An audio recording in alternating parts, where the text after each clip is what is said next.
Do you know the story of God hiding? When God was answering, the people were praying to God, yes? I mean, can you imagine how many billions and billions and billions of people have been praying to God in one form or another? Even those who don't believe in God or a God out there have a kind of prayer to something, higher consciousness, to have a better life, to pray for something you want, for enlightenment, to ask for something, to demand for something, to beg for something, to hope for something.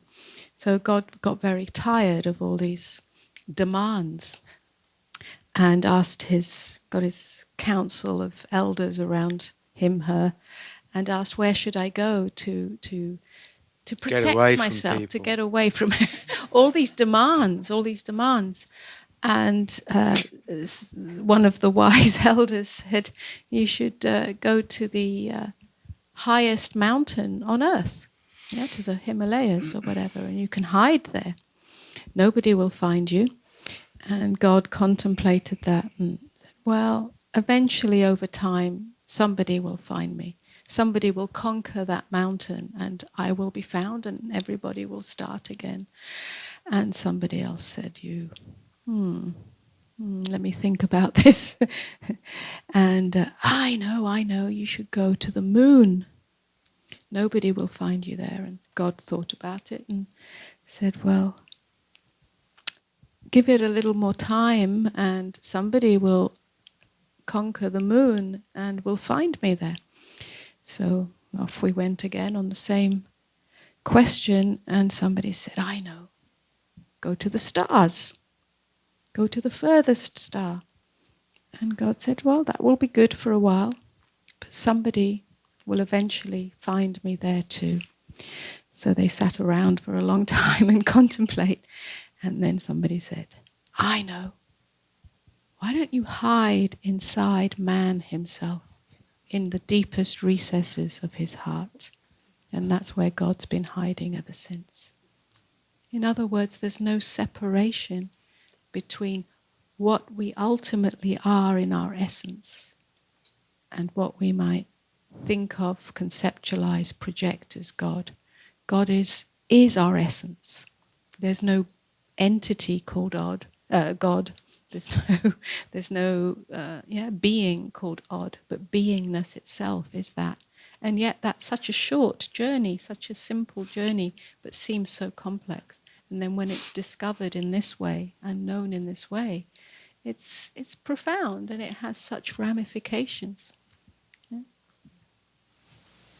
You see, if you kind of think about it in those terms, it's as if God, the hiding of God within, is the veiling of the self. Yeah? God hides itself through the veiling of the self. And the veiling of the self is all the interpretations and identities that we derive from our experience, which we might call the ego self. And yet that very veiling, that very ego identity is the invitation and the doorway and the gateway to the unveiling. Yeah? In order to know ourselves as our original nature, which is God. How to find God in everything, which is why our experience of life is always the gateway to that, the entry point to that. When we hold it at bay and interpret it as wrong, or this shouldn't be happening, or this is unwelcome, or this is unbearable, or this is too painful, we keep that veiling in place.